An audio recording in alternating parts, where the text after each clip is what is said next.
കണ്ട same experience. ഒരു രോമണിയിട്ട് മറ്റൊരു രോമത്തിന് കുലിച്ചെടുത്തിടിക്കുന്നു. പിന്നെ രാജാമണി സാറിനെയൊക്കെ നമ്മളിപ്പോൾ തൊഴുന്ന് അത്രയും നല്ല ആറാറാണ്, ഗംഭീര ആറാറാണ്.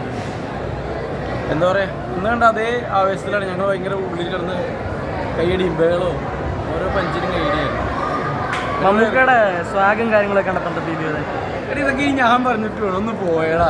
മമ്മൂക്കയൊക്കെ ഇനി ഞാൻ പറയണോ, ലോകത്ത് ഫാനായതുകൊണ്ടും ആ സിനിമ അന്ന് അത് അത്ര ഇഷ്ടപ്പെട്ട സിനിമ തന്നെയാണ്. അതുകൊണ്ട് ഇതും വന്ന് കാണാൻ വന്നു. ഫസ്റ്റ് ഷോക്ക് തന്നെ കാണണമെന്ന് നിർബന്ധം ഉണ്ടായിരുന്നു. അന്ന് നടന്നില്ല, ഇന്ന് നടന്നു. ഇപ്പൊ കാണുമ്പോൾ ആ ഫ്രഷ്നെസ് പോയിട്ടില്ല, സെയിം ഫ്രഷ്നെസ് ഒരു സെക്കൻഡിലാകിയില്ല, പൊളിച്ചടിക്കില്ല. നല്ല രസമുണ്ട്, എല്ലാം കണ്ടില്ലേ?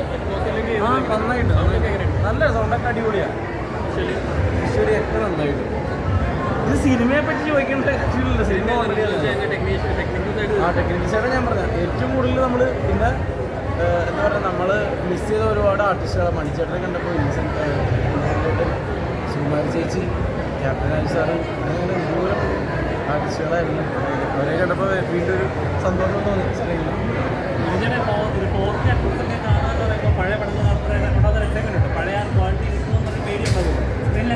ഇല്ല അങ്ങനെയൊന്നുമില്ല. എടാ ഇത് നമ്മളിങ്ങനെ ഓരോ ഐറ്റത്തിൽ ഇങ്ങനെ നിന്നൊക്കെ പോകും. അതാണ് ഞാൻ പറഞ്ഞത്. രാജാമണി സാറിൻ്റെ കാര്യം പ്രത്യേകിച്ച് എടുത്തു പറയേണ്ടത്.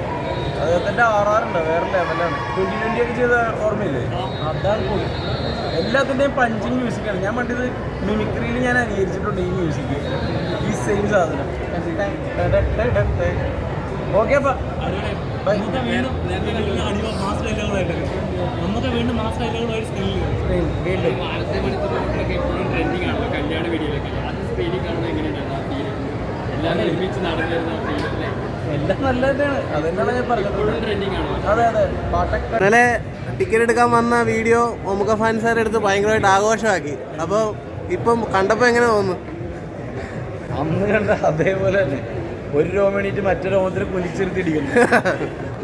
നമ്മളെ വിട്ടു ഒത്തിരി ആൾക്കാരെ ഇപ്പം വീണ്ടും സ്ക്രീനിൽ കണ്ടപ്പോൾ എന്താ ഫീൽ ചെയ്തത്? അടിപൊളിയാണ്, ഭയങ്കര രസമാണ്. അത് കണ്ടു നോക്കണ്ടല്ലേ.